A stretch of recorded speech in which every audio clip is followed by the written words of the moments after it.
Going wild. It's 20 something seconds.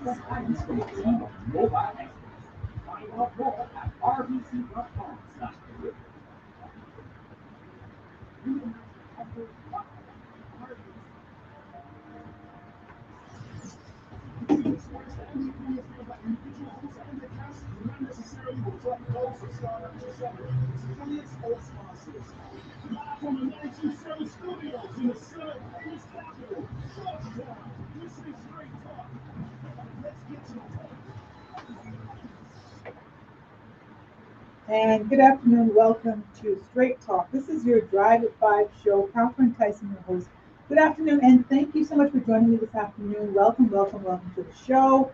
This is Thursday. It is your Success 101 show, and you know on Thursday I love to highlight Caymanians. I'm going to call them young Caymanians because most of them are, younger Caymanians, younger than I am, and some of you that are driving along. Uh, but sometimes I just dust off some and bring them in anyway, even if they're a little less younger than you know, we all want to call ourselves young anyway. But this show really is about highlighting our beautiful and younger and successful companions that are working really hard. They are proving that that they have what it takes, and they're out there. And I'm just so proud of them, and just happy to share them with the audience.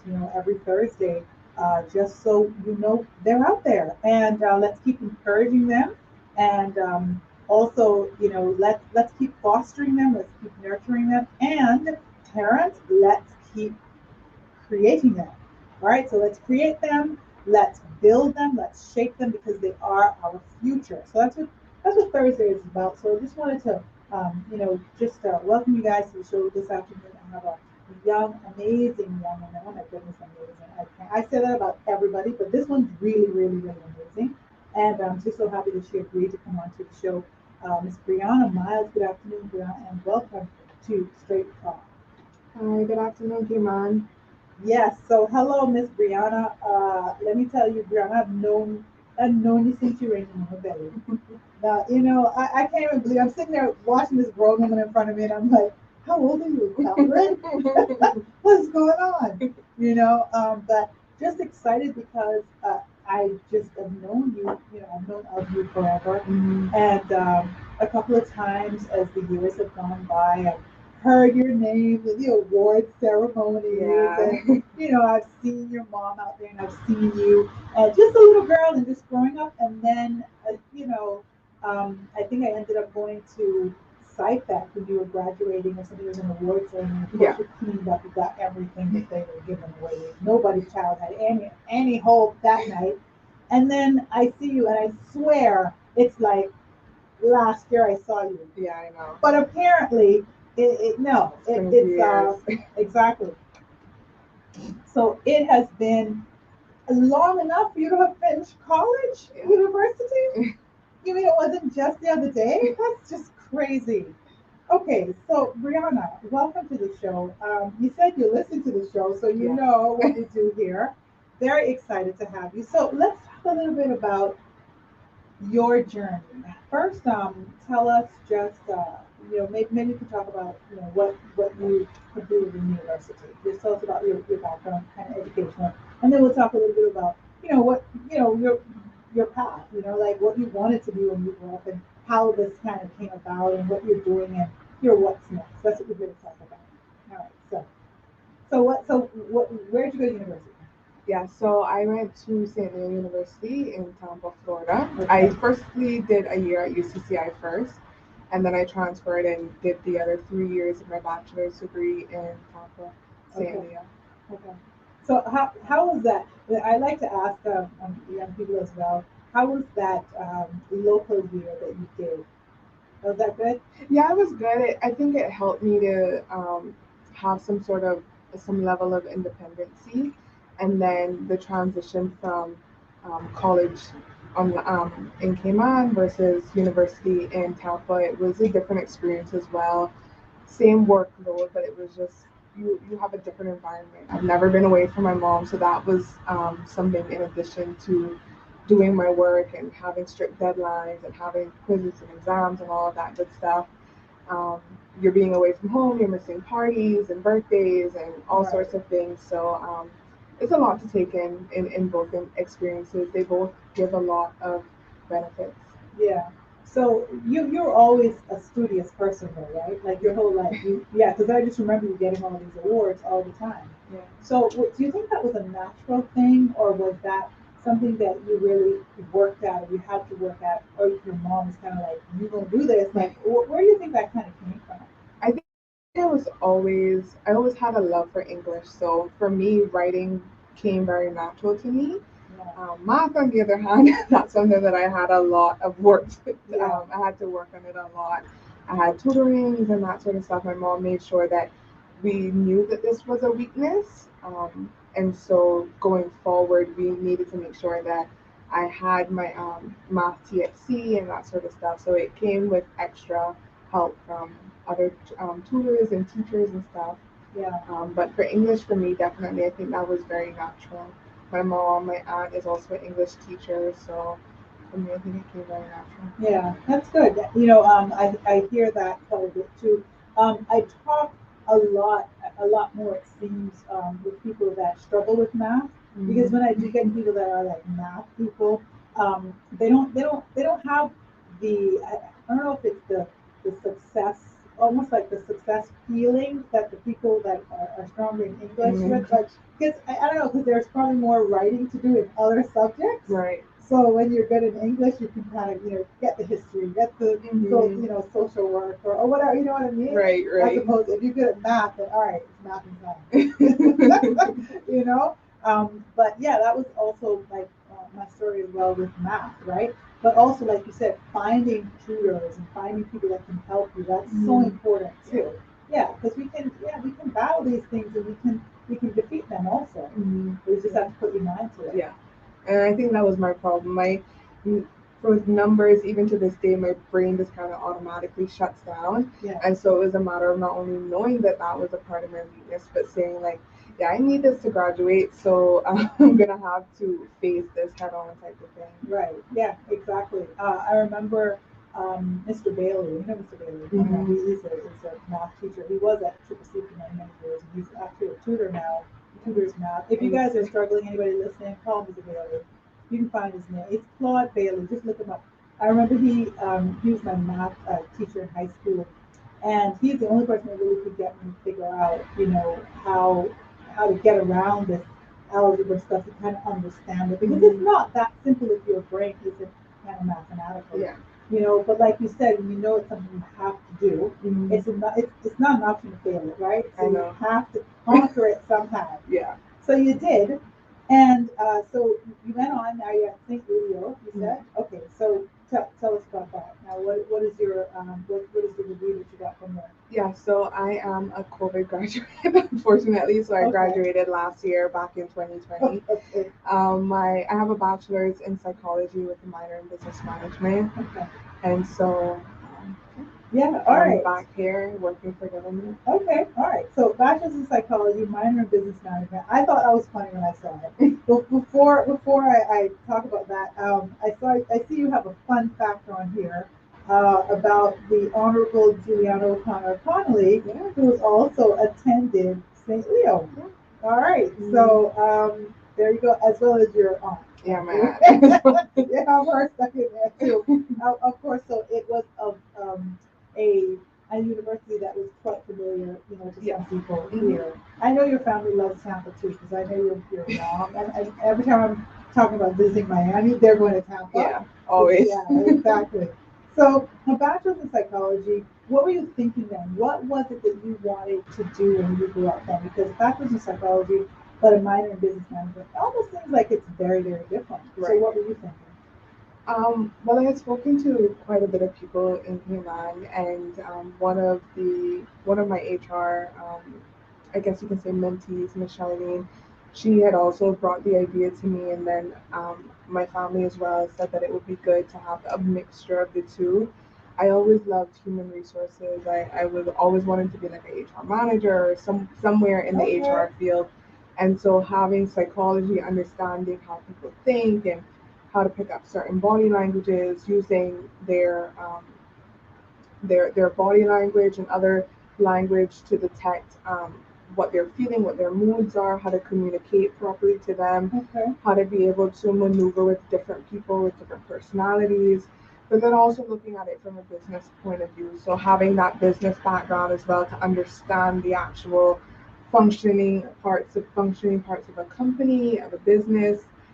And I think that when I was in university and I was looking at the different lectures and courses that I had to take, they almost merged. It almost made sense to put the two together. So I thought that that was pretty interesting, because one of the things that they did talk about in university was the fact that people are now changing in terms of the working environment. Right. Persons aren't essentially looking for, well, how much can you get me anymore? They want to know that they're going into a healthy working environment. And that's not just physically, but that's also emotionally, mentally as well. Wow, I love that. I mean, that was a great answer. Mhm.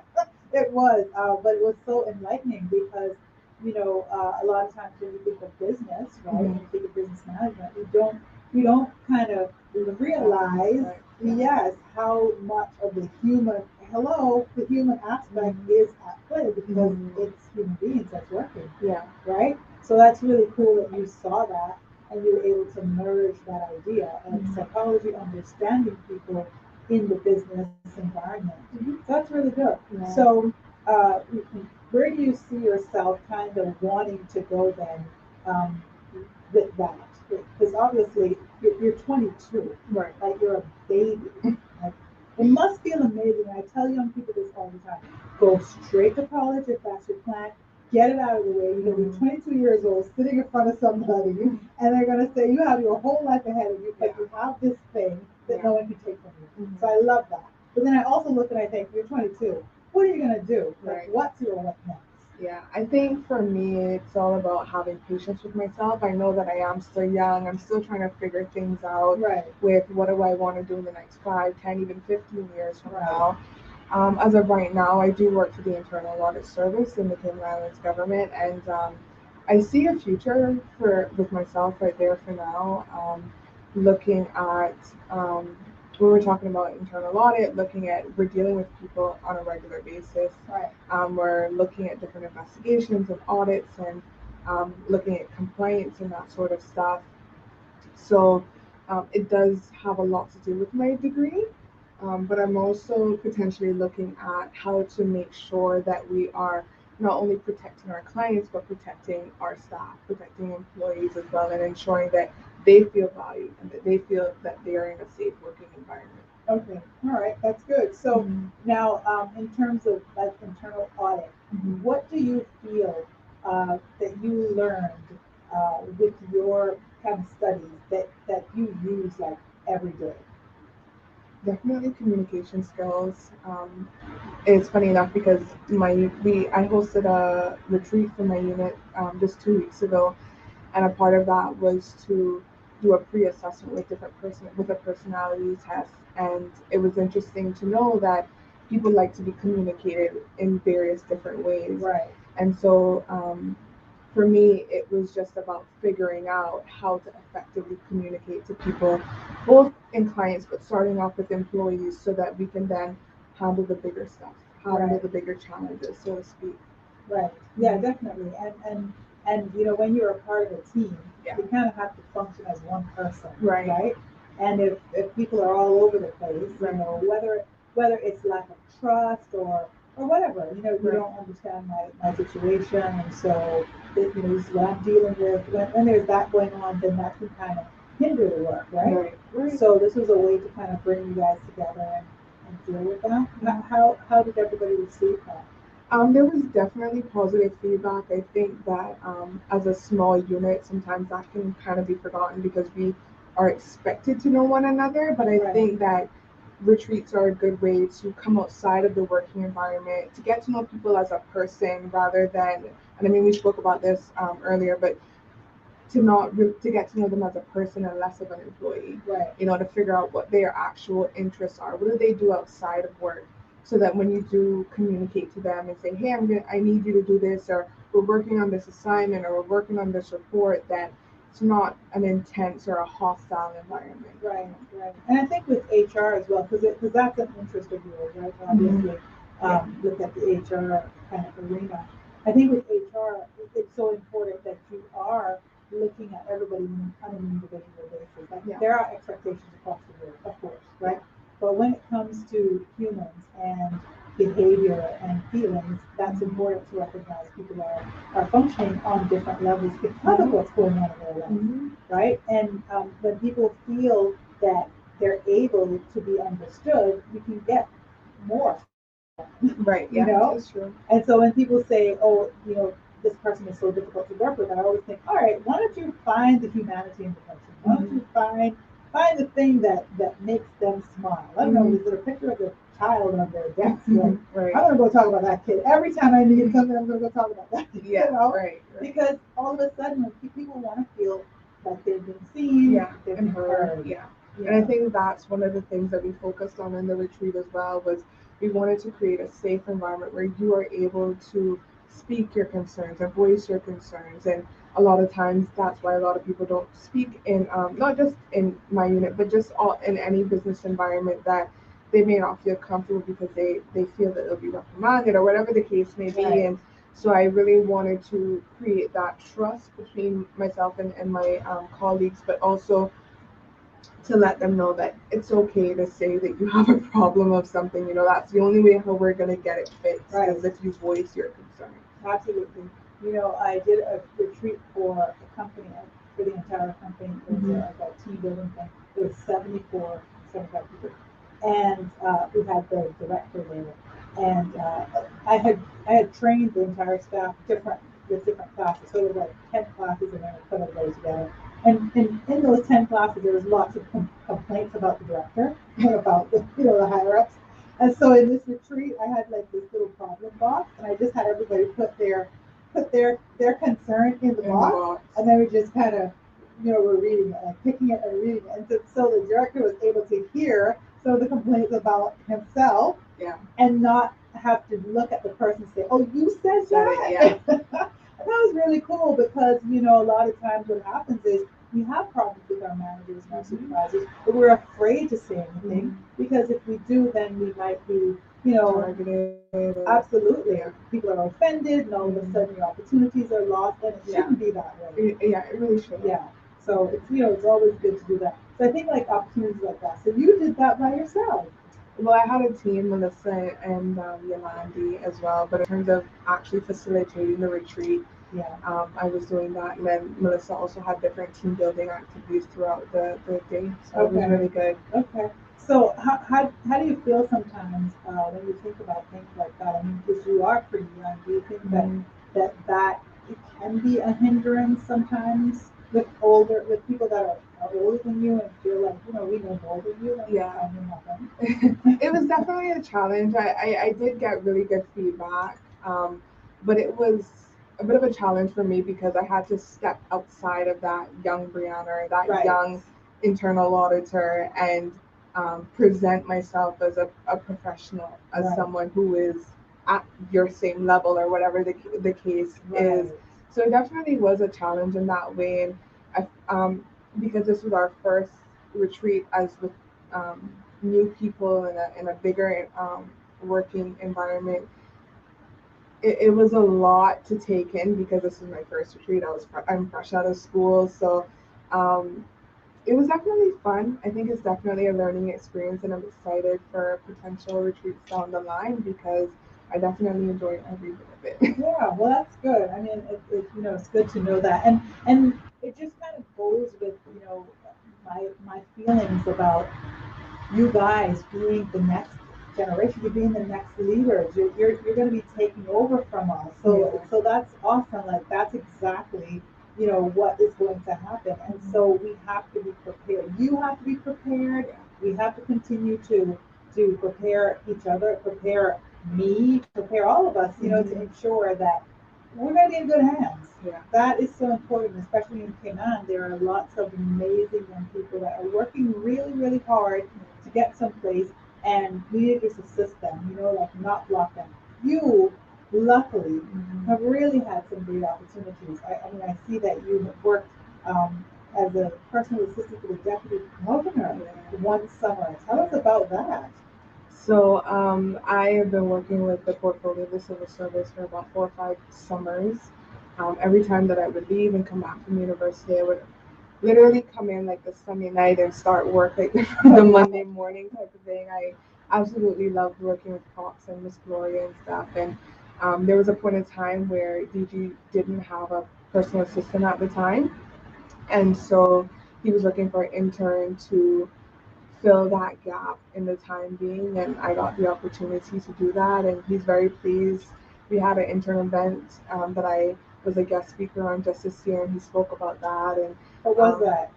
it's an intern event that government hosts every year. Okay. So it's the Interns Celebration. So we just invite all of the interns in. We have some refreshments and food and some guest speakers, and usually I'm the one to orchestrate it or to plan it. But this year I was actually chosen to be a guest speaker, so that was pretty exciting to be on the other side of the platform. Yeah, so, for sure. Yeah. So that must have been a pretty busy job, pretty big job to be a personal assistant to the deputy governor. He seems to be a pretty big guy. He was definitely patient with me. Okay. So that was really good. And it was always a learning experience, and I made sure that I listened to him. I wrote everything down so that when I did do it, that it was just good. And I always asked, for feedback as well. If there's anything that I needed to fix, if there's anything that I need to edit or change, we would always have that communication. I love that. You said 3 things that I like. You listened, you wrote things down, and you asked for feedback. Yeah. Those, I think, are 3 really key things when you are a young person and you want to be the best, right? To pay attention, to listen. I think, would you agree that sometimes people kind of in your age range struggle with that? Yeah, I mean, if there's one thing that I don't want you to get in any trouble with people your age range. Okay. Personally, I know that I'm always very critical with myself. I know that I do have limitations. I am a work in progress. I don't expect to have everything together. So if there's anything that people, in terms of feedback that they give to me that is a constructive criticism or whatever the case is, I'm always one to accept that. Right. I think that's very important when you want to move to the top. That's good, and you can feel a little tinge of something when someone is telling you that you did something wrong. Yeah. I mean that's natural. Right. It's a natural human response. But you also have to be open to learning where you might have gone wrong or where you could have done it better. Right. And I think that struggling with that is such a big problem I find for young people these days. And of course, I say these days because I'm this age, right? But it's a huge learning curve where you just kind of breathe and you take the feedback and you just do it better. Yeah, and one of the important things is that I always keep near and dear to me is if I ask for feedback and I get it, I can't complain because I asked for it. So yeah, and how else are you going to learn? Yeah. You can't. Okay, so I said this to a young person a couple months ago. I said, so do you think that at 20, I think it was like 21, I said, so do you think at 21 that you know everything already? Because I'm not happy about you thinking that you know everything at 21. Yeah. Like, I'm concerned about you right now because you can't possibly think that you know everything at 21. Come on. Like, you don't think a 40-year-old knows some things more than you? I'm just saying. And he's looking at me like, what are you talking about? I'm like, no, seriously. Like, it's not personal. It's just, you're 21, guy. I love being 21. It's amazing. But you've got some stuff to learn. Yeah. So that's really important. And I think it's all about having that exchange as well, making sure that as 21, you know that you can learn from someone who's 40, and as someone who's 40, you may not know everything as well as everything continues to change and evolve. There are certain things that people can learn from all different types of age ranges. And in saying that, this 40-year-old can learn from this 21-year-old something. That's true. I mean, my 5-year-old, my 5-year-old nephew knows more about his iPad than I do. So when I'm looking for something, he's like, here. What do There you you need? go. There you go, Auntie Kat. I'm like, I didn't know that. So yeah, that's important to know that not just because someone is 40 that they're saying at that moment, anything I say you have to learn from Right. because you don't know anything. Mm-hmm. It's not that. It's just Yeah. that there are some things that you can learn from. Yeah. That's important. So yeah. So you've had like this whole body of experience at this young age. You feel like a whole soul. I feel like you're a whole soul. I am. I'm not really like your average 22-year-old. I'm not the one that always goes out and party or go out all the time. I'm like known as like the grandma in my friend group. Okay. I prefer like just quiet, peace and tranquility. I love sunsets. I love like Netflix and chill or that sort of thing. I love spa days. Yeah.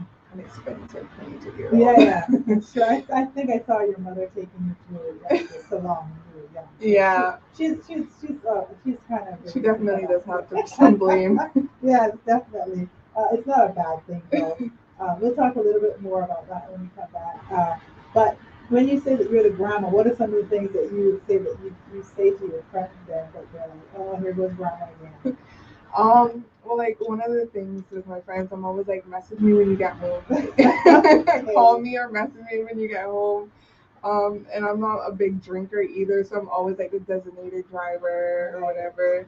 And then like I'm not the one to stay until like my grandma would say like until like the pots are coming down or whatever. I'm like, is this fine? Like we need to go. So you're not closing the place down. No, I'm not closing the place down. Yeah, I mean, I was a designated driver in my crew too, but I was shutting it down. Like every song had to play. No. And I wasn't drinking, so I'm like, okay, but they're still playing music. So that's interesting. We are talking with Brianna Miles this afternoon on Straight Talk Drive at 5 show. This is your Thursday Success 101.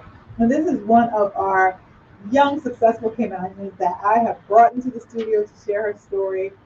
She is actually working with the government in what community are you working in? Internal Audit Service. Internal Audit Service. She has a bachelor's degree in psychology as well as a minor in business management. And she's over there doing her work and putting it all together. And we're just talking about her journey right now. I hope you guys are enjoying this afternoon, just catching up with one of our own that we can be proud of. And we're thinking about your own, those of you that are on your journeys, or those of you that want to go back, to do something. Because as long as you're breathing, you have a chance to live another day. You have a chance to do something different, as well as the young people you might have in your life that you can start to foster and talk to and nurture and get them prepared for their next step. That's what we're doing here today on Thursdays here at Straight Talk. We're going to take a quick break, but we'll be back with more right after these messages. Please stay tuned.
joining me this afternoon. It is your Success 101 show, and that's what we do on Thursdays. We bring in people that can inspire you. I generally try to find my young humans that are out there so that you can know that they are there, they exist, and they are doing amazing things. So we can be proud of them. We can feel good about our future, right? Because it's very important when we're in a society where, there's lots of labor that's kind of brought in, but, we want to walk and work alongside of, our workforce that have people from other countries, but also we want to be, as good, as well as, our counterparts that are from other places. And so that's what this show is really about. I just want to read this quickly. Success comes to those who are willing to sacrifice their immediate gratification in order to achieve long-term satisfaction. You know what success means because you have devoted yourself to accomplishing the goals you believe in. You are someone who reaches out for dreams and continues to strive towards finding new ones. You are a success and should feel so proud of the motivation that you possess. Keep believing in yourself and find happiness in all the days ahead. Success, I always tell people, success is not that hard. Mm-hmm. It's not easy, but it's not hard. Mm-hmm. It's one of those things, right? Brianna, I'm talking to Brianna Miles. She's my guest this afternoon. Young Kenyan, came back from school with a bachelor's in psychology and a minor in business management, and a COVID graduate, she said. So right in the height of COVID, she was finishing up her stuff and trying to get home.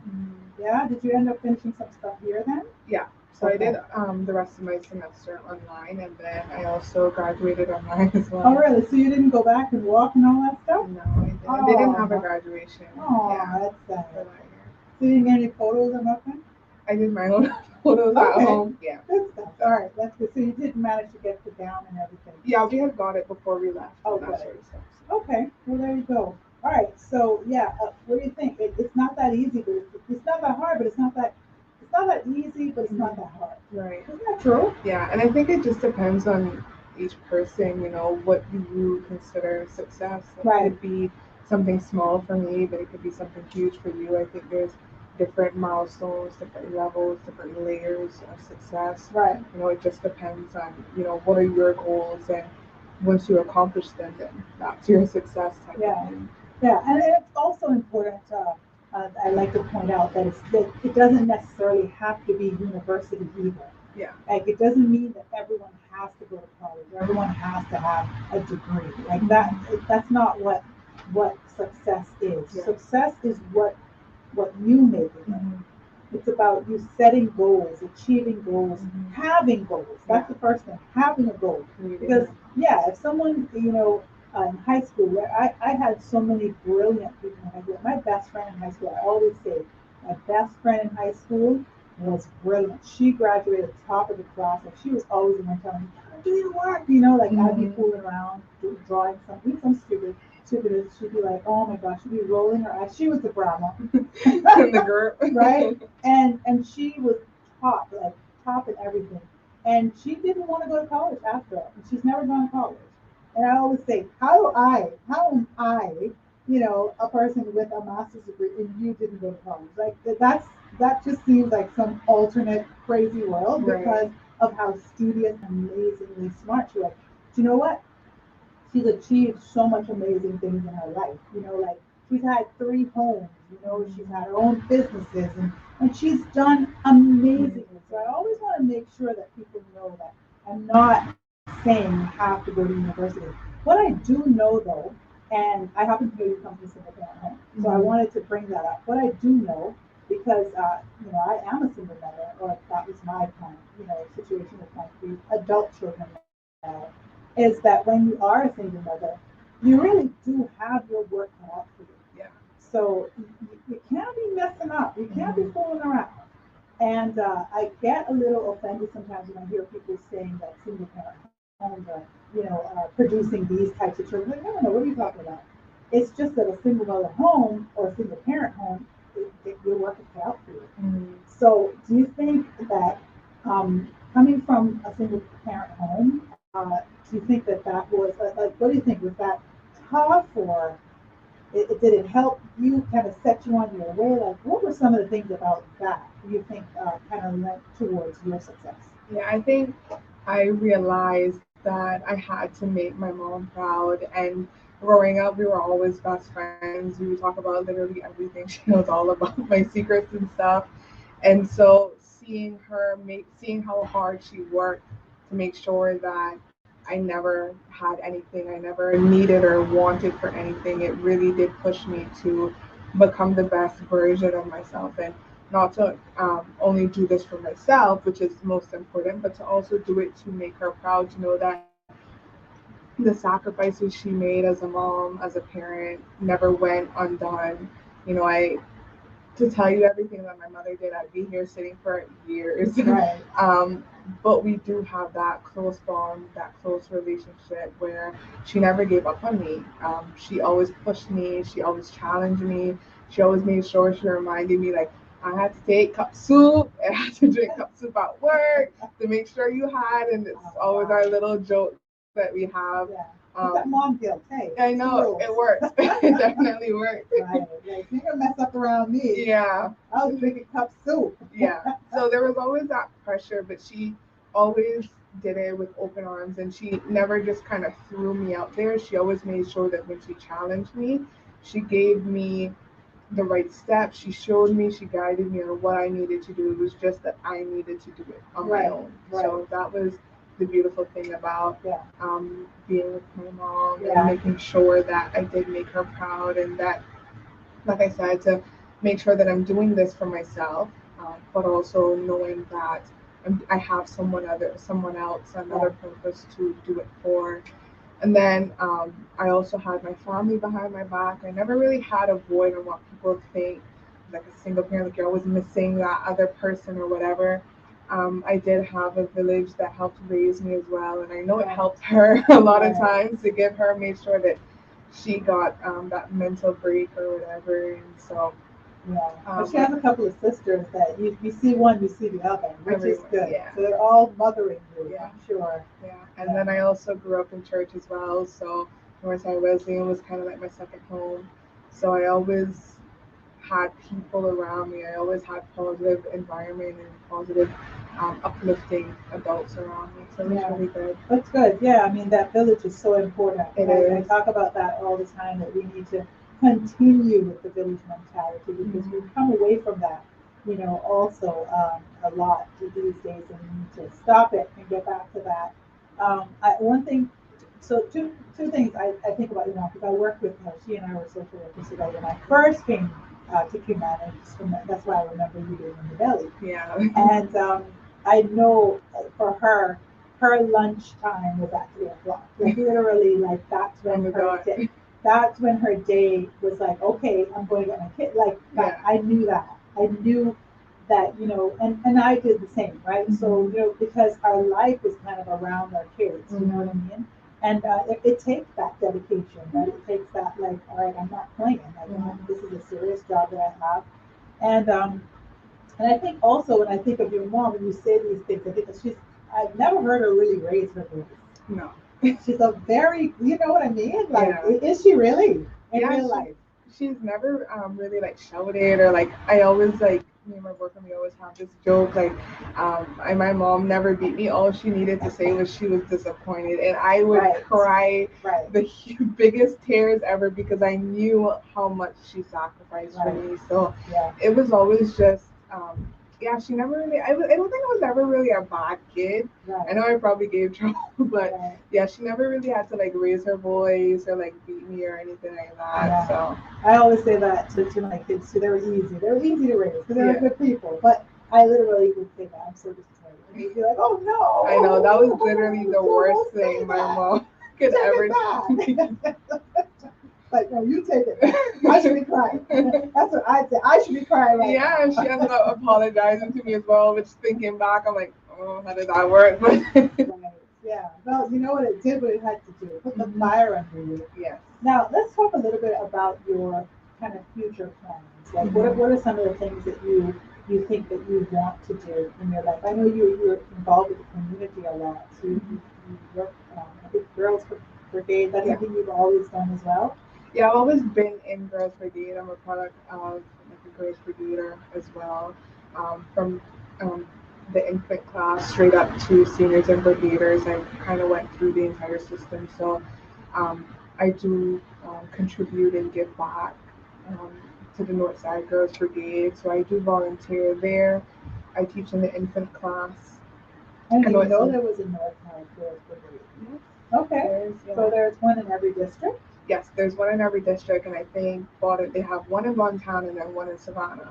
Okay. So there's like two in those areas. Okay, that's good though, because Mhm. those are very discipline oriented, don't Yeah. you think? And you're a part of like a group, right? So Mhm. people are keeping you accountable. You think that's good just for a young person, period? Yeah, and it's about raising better versions of young girls, young females. So looking at having self-respect, we learn things like etiquette, those sort of things, how to transform from like girl to a young lady Nice. to then a woman.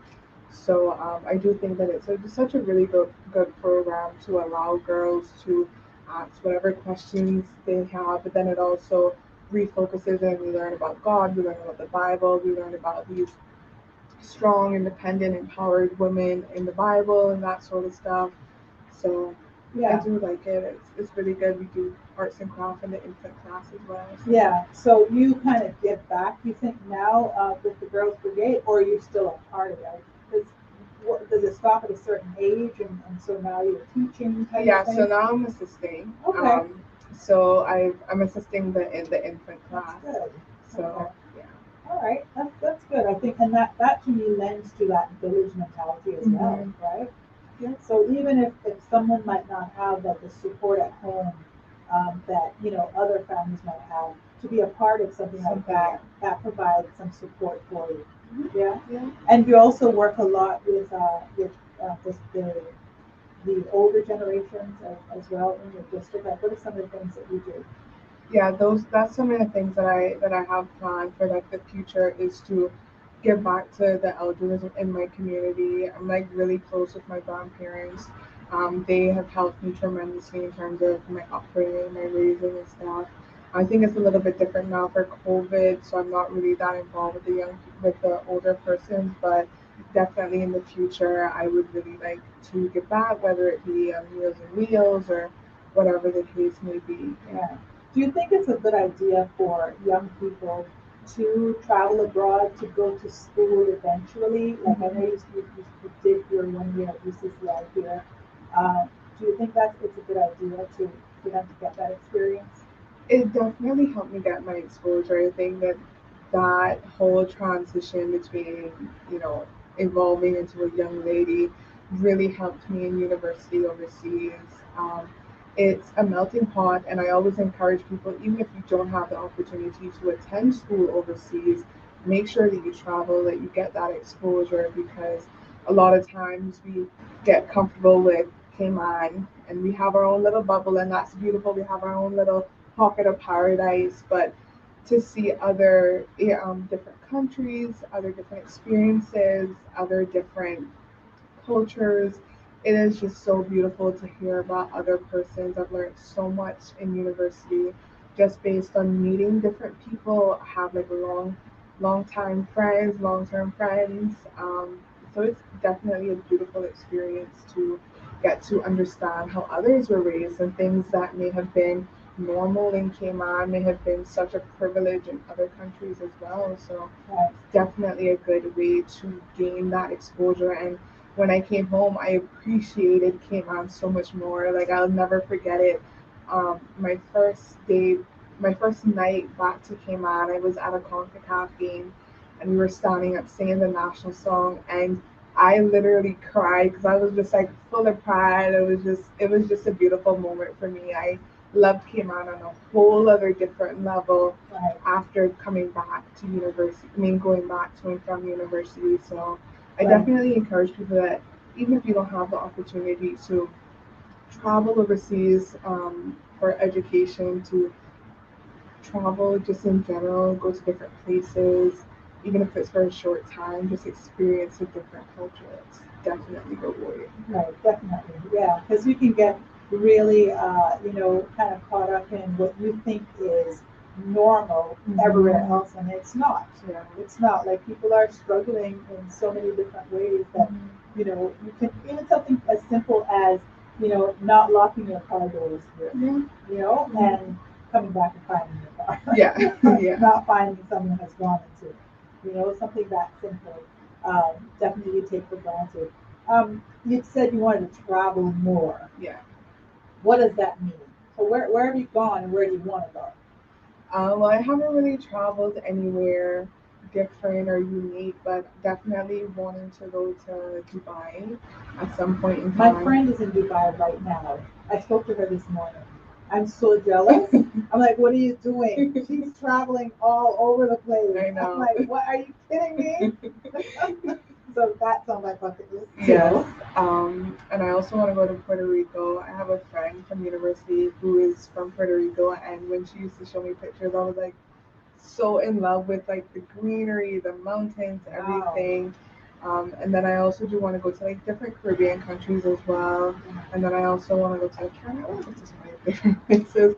Sounds awesome. Yeah, Sounds but awesome. Dubai is definitely at the top of my list. Well, you know what's cool about Puerto Rico though? You're Puerto Rico is because you have a friend there. You have a Mhm. friend there, Yeah. so like I look at the map and I think I got a friend here, here, here, and I think 20 places, and I got some places to stay State, yeah. free. For Just buy them some food or something, Yeah.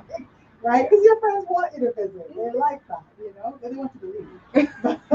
So that's all. It's just a little vacation, so Yeah. that's cool. And then she's like a Puerto Rican version of myself. Like anytime that like we have new people come down, like it's like a big cookout. And like in Puerto Rico, she's always like sending me photos, like their family The sit big down. family, Yeah. So that's nice. That's yeah. cool. All right, so definitely traveling is on your list. So how are you coping with what's happening in our world right now? I know, adjusting to the new norm. Yeah, it's something, Yeah.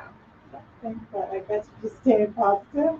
Yeah, I think I'm just kind of having my eyes open, looking to see if there's gonna ever be an improvement overseas. I do want to travel, but I also want to be safe as well. So I'm also always keeping my eye open. Yeah, for sure. Now I see on your kind of professional, um, you know, like goals and stuff. You want to get your master's degree. In what area are you thinking about?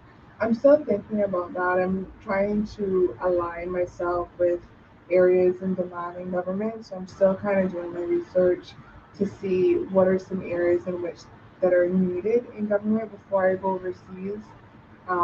But yeah, obtaining my master's degree is a goal of mine. I'm just trying to figure out, is that looking like obtaining it online or am I physically gonna go there? Right. One of the things about being overseas in university is you're kind of just a student, whereas here it's like you have to adult. So Yeah, I'm trying to work make and sure, yeah, a so I'm little trying to make harder. sure that I have all of my adulting things going on. Land is going crazy in Cayman, so Yeah, that's something that I do have my eye on. So yeah. yeah. Of course, where north side? You think? I don't know. People from the eastern districts, they are like, this is where I want to live. I know it's definitely like a change. If people don't do it, it's very therapeutic for me. Like Yeah. as I leave Well, it's work. not far for you because you're used to it. Yeah, that is true. But it's also like in terms of when I'm driving, like there's traffic in town, there's like bumper to bumper traffic, there's like different cars, turns and that sort of thing. And then when I go to when I go to North Side, it's like birds, like peacocks, no car in front of me, no Right. car behind me. Yeah. And us towners, the minute that we think of moving that way, we It's start, terrible. tears are in our eyes. Like, how long will it take me to get I home? know. It's very funny. And I've lived in the U.S., so people that hear me with that, they're like, you need to stop. Relax. You're on I-95, like in, bumper to bumper traffic. Took you an hour to get home. Shut up. Stop this foolishness. That's the truth. Now, I see one of your professional kind of goals or things is to bring awareness and show how resident psychologists are in the working environment. Can you talk a little bit more about that? Yeah. So when we're looking at like modern day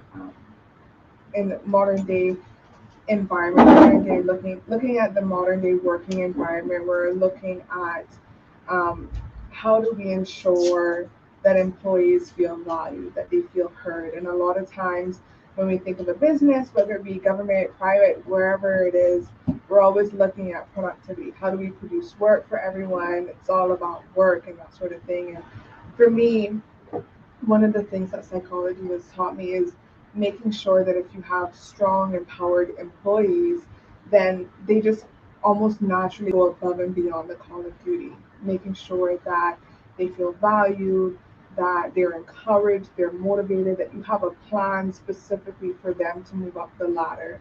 I think that that is one of the most important key things that a lot of businesses struggle to obtain because of the fact that we're always looking at how do we produce, and at certain times we ought to look at how do we ensure that our employees are okay, that we're checking up on them, we know them by name, we're knowing that okay, we don't see Kathy today or whoever the person is because they're going through family issues. Let me just check up on Kathy as a person rather than say, Kathy, why aren't you in? You're 2 hours late or whatever the case may be. Right. I think that bringing that aspect, that humanitarianism in the working environment would change the culture so much. I love that. Yeah. I really do. I love, I mean, just everything I'm hearing about, your interest in psychology and behavior Yeah. and, kind of taking care of employees is so important. Yeah. And I think the last year the last year and a half has made that even so much more important because of what we're struggling. We're all struggling with this thing that's out there that we have no control over. And so, I mean, some days I struggle, like in my bed, I struggle to just get out of that bed. Sometimes I'm just like, I don't know what's next. I don't, like everything that I thought I would be doing, this last year and a half, I have no idea. Like I don't know where the chips are gonna fall. And I'm a very positive person. I'm a very get up and go. I'm smiling in the morning. Like if you're a person that doesn't wake up, happy, you're gonna hate me because I'm gonna be like, hey, and it's gonna be like, what are you happy about? And so for me to be struggling like that, I just wonder how other people who are not that positive or that happy generally, how they're coping. So I think this is really important what you're saying, to really just pay attention to the people who show up every day to do this job, to get at that station, to sit at that desk, to be at that counter. How they do it. Yeah. That's so important. It is. Yeah. Now, I also, really, I think that I don't know how much of a struggle you think you'll have with that, because I think people are very much, they can see nuts and bolts, okay, this will work, but this is more human services kind of thing. How do you think you're going to be able to implement things like that? Yeah, I think it's all about having a balance. People want to hear, and I think government gets a lot of pressure sometimes because there's always like, they need to do this and they need to do that, and we don't have time to make sure they're okay and that sort of stuff. Right. And not even just in government, across businesses, right? But just ensuring that persons are nurtured, that they're valued, that they're listened to, that today might not be a good day for Kathy, but that doesn't mean that Kathy's bad. Kathy just had a bad day. Right. We may see her tomorrow and she may be a completely different person. Right. So it's just having that balance to ensure that when I'm bringing this proposal, or when people are bringing this proposal, that they have that humanitarianism, but they also have a game plan for how that will go hand in hand with productivity. Right. Because if and on the other side is if you're able to kind of help Kathy, right, through that she might gain a better understanding of, even though some days aren't my good days, I still have to produce. Yeah. Do you know what I mean? Like it's like it's a win-win for everyone. Yeah. I think that's really important because if work has to be done, it has to be done. I always say that business is business. Yeah. And so a lot of times I find that we do need to understand what people are going through, but then what about the business? We need to produce. And so someone will get let go because the business doesn't have time to figure that out. But if we're able to work with that, then the result could be that you get better productivity. Yeah. And I think it's all about listening to your employees, listen to your colleagues when they're talking. And I was listening to this TED Talk just a few weeks ago, and it was talking about the guy was talking about, go around in your office and ask, what are we not talking about? Right. Yeah, what are some things that we're not speaking about? And he said, one of the biggest challenges are if you have that person that's always vocal, that's always speaking, embrace that, because the second that they're quiet, Yeah. then you know that you have a bigger problem. Something else is Yeah. going on. Exactly. And you don't know what it is. Yeah. And if they stop speaking, then they become they become like almost like they're giving up type of thing. So yeah, definitely. Yeah, I see now you also want to start a program where you do quarterly community volunteer work. Yeah. All right, that's giving back to the community. Yeah. You want to do that for all the employees. And what's the main reason that you think you'd like to do that? So it's looking at employee engagement. What are employees as an individual? What are their own individual likes, interests? What do they like to do outside of the working environment? And so if they have a play in that decision making in terms of, well, which nonprofit do we help volunteer at, then it helps them to be more engaged when doing these sort of things. We learn more about our employee, and then we're also giving back to the community as well. So it's also a win-win scenario. So it's not just we're taking it, we're giving back. Yeah. I love that. I love that. We've come to the end of the show. It always feels like we just started talking. I'm so just thankful that you made it here today. Thank you for accepting my invitation. Congratulations on all of your success. We're so proud of you, Brianna Miles. We are so proud of you. Proud of just everything that you are, everything that you've done for yourself. And, you're going to be one of those people that we're going to hear about. We're going to see. You're going to take care of us. So we're happy to have you, taking care of us. And I know all the work that your mom has put in and your village has put in has really achieved this result. That's Brianna Miles. She has a bachelor's in psychology and a minor in business management. That's what I've been talking to this afternoon, Thursday Success 101 show and the Straight Talk Drive 5 show. Who is your inspiration, Brianna? I have two. My mom, obviously. My mom is definitely a huge inspiration. She is the person that has created me and made me to the lady or young lady that I am today. And then also my grandparents. A lot of my childhood memories have been surrounded by them. They've embedded so many different lessons inside of me, and I will forever be grateful for that. So those are my two biggest inspirations. Yeah, and they can be so proud of you. They can be so proud of you. I'm so proud of you. Thank you. I'm so proud of that little baby that was in the belly that is 22 and sitting here, and she's able to come and be a part of this show. Thank you once again. Thank you. Thank you for coming. And thank you guys for tuning in this afternoon as you usually do. I appreciate that as well. We can't do it without you. We do it for you. And so if you just caught the show, you can go on Facebook and stream it. And you can share it. You can like us on Facebook, search for us on Instagram and all that good stuff. This is my Friday. Thursday is the end of my week. You guys have a great Friday when it comes. Have a great weekend. Be safe. Take care of one another.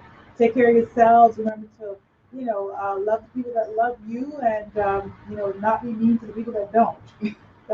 It's a balance, trust me, but you can do it. I'm willing you to do it as I will myself to do it. Take care and have a great evening. This is Catherine Tyson, your host, and I will talk with you again next week, Medical Mondays. So tune in on Monday and we shall chat. Take care.